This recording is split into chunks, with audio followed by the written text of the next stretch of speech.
Rubén Giustiniani, diputado provincial de Igualdad y Participación en línea para Canal 5 y DERFE.ar. ¿Cómo le va, Giustiniani? Andrés Batistela lo saluda, gracias como siempre por atendernos. Bien, Andrés, muy bien. Un gusto, gracias por la comunicación. Buenos días. Gracias a usted, Rubén. Y bueno, estábamos charlando un poco también de lo que fue la sesión de diputados de la semana pasada, donde finalmente se giró con modificaciones el presupuesto 2022 al Senado, pero leíamos en las crónicas que el no acompañamiento, tanto suyo como de su compañera de bloque, Agustina Donet, y queríamos conocer por qué, Rubén. Sí, es un presupuesto conservador que con los 850.000 millones de pesos que tiene, no se entiende cómo en tres áreas claves se reduce proporcionalmente las partidas respecto al año anterior. Si nosotros tomamos el Ministerio de Educación, el Ministerio de Salud y el Ministerio de Seguridad, en los tres ministerios, comparando proporcionalmente lo que ocupa en la torta del presupuesto general, los tres ministerios disminuyen su participación. La pregunta que hicimos en el recinto el día pasado, si estos tres ministerios claves, la salud, que significa todo lo que pasó con la pandemia, la educación, lo mismo, que significa la necesidad de asistir, la infraestructura escolar, la cantidad de pibas y pibes que tuvieron que dejar la escuela en los años anteriores producto de la pandemia. Y ni hablemos del tema de la seguridad que golpea tan duramente en las ciudades, sobre todo de Santa Fe y de Rosario, no se explica de qué manera se ha reducido el presupuesto en estos tres ministerios. Y tampoco se explica un presupuesto, de 850.000 millones de pesos que tenga un superávit fiscal. Es decir, como si en Santa Fe sobraría la plata en el marco de una realidad de un país donde estamos asistiendo a un durísimo acuerdo con el Fondo Monetario Internacional para reducir el déficit nacional respecto al PBI en los próximos 3 años, que va a significar mucha dureza en lo que hace, lo hemos visto en el día de ayer, aumentaron las naftas de manera muy fuerte, que es el segundo aumento que se produce este año después de que hubo en febrero. O sea que estamos en una situación, vemos con la paritaria que recién vos estabas describiendo, necesitamos que el Estado juegue un rol fundamental en esta etapa, recomponiendo los ingresos de los trabajadores, de los jubilados, de las pensionadas, y que el Estado, como muchas veces decimos, ponga toda la carne al asador, no esté en una actitud conservadora, con un presupuesto, con una espalda que tiene la provincia de Santa Fe para jugar un rol fundamental, para asistir a los que menos tienen, para estar asistiendo a los comerciantes, a los pequeños industriales, pymes, para asistir a las trabajadoras y trabajadores.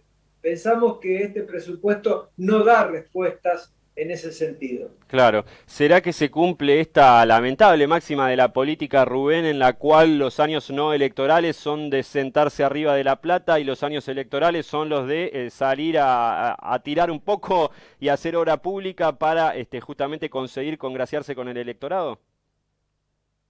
Sí, un poco eso, pero vemos también que hay una dinámica del gobierno, lo manifestó días pasados la diputada, la presidenta de nuestro bloque, Agustina Donet, en la reunión que hubo con el ministro de Hacienda, Walter Agosto, y lo planteamos el jueves pasado en el recinto, que parece que fuera una política en donde hay una subejecución de partidas y hay un hacer caja permanentemente, que es distinto a la disciplina fiscal. Nosotros estamos de acuerdo que exista disciplina fiscal, que se gaste en la medida que se tiene, pero estamos en un momento muy especial, en donde necesitamos un rol activo del Estado y no estar en ese sentido teniendo 40.000 millones, más de 40.000 millones de pesos en plazos fijos, una reserva de un salario completo de todos los trabajadores adentro, en caja,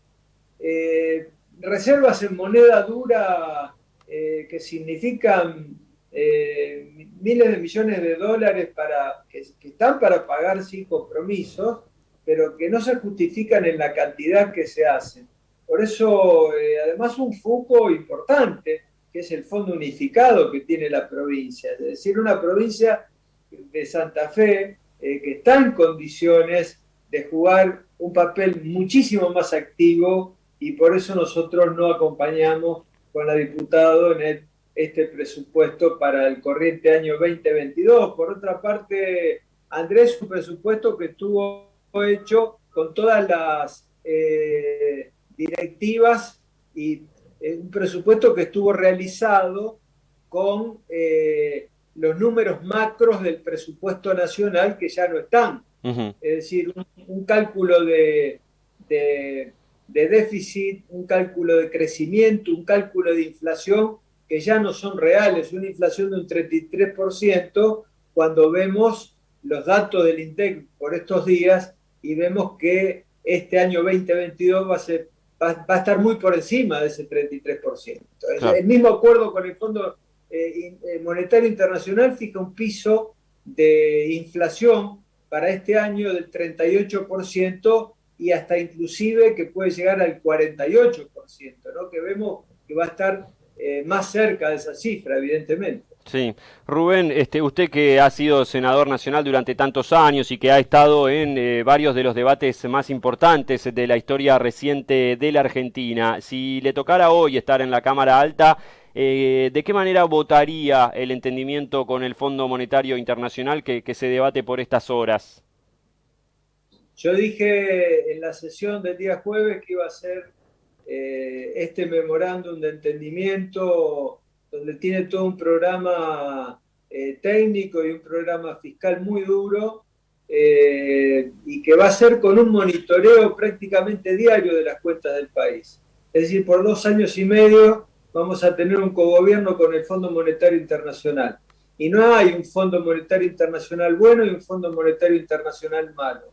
Por lo tanto, hay que decirle la verdad a la gente que va a ser un proceso durísimo que vamos a tener en el país, porque no están prorrogando los vencimientos de un empréstito irracional que tomó Mauricio Macri de 57.000 millones de dólares. Estaba claro que no se puede pagar en este año 19.000 millones de dólares, y menos aún el año que viene 20.000 millones de dólares. Ese crédito que tomó, ese empréstito, es absolutamente impagable. Por eso yo creo que habría que haber tenido muchísima más dureza en las negociaciones y no llegar a esta situación donde se pone cerca del abismo de default sí, default no. Nuestra posición no es acompañar este tipo de acuerdo con el fondo, porque va a significar muchísima dureza para todas las argentinas y argentinos. Claro, y el otro tema que también quería charlar con usted, Rubén, es el de la inflación, ¿no? Hoy el INDEC va a dar un número en febrero seguramente muy alto, se habla de un 4%. El presidente hace un ratito salió a decir que el viernes, no sé por qué el viernes, ni qué va a anunciar, arranca la guerra contra la inflación. ¿Cómo está viendo ese asunto en particular, que es el que hoy genera el malestar social, la inseguridad y la inflación sin dudas a la cabeza? Pero ¿cómo va a arrancar la guerra contra la inflación cuando ayer aumentó la nafta más de un 11%? No hay que ser economista para entender que los precios de los combustibles arrastran a todos los precios de toda naturaleza, y sobre todo a los comestibles. Por lo tanto, mientras se siga apostando a una matriz energética en vaca muerta que necesita subsidios permanentes del Estado y un precio de las naftas y de los combustibles muy alto, evidentemente no va a haber combate a la inflación que sea efectivo. Rubén Giustiniani, le agradecemos por su tiempo como siempre, ¿eh? Gracias, Andrés, buenos días. Un abrazo. Rubén Giustiniani, diputado provincial de Igualdad y Participación.